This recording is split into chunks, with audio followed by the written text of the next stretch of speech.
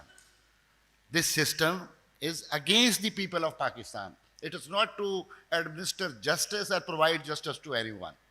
So we have to think about the radical reformation of the system,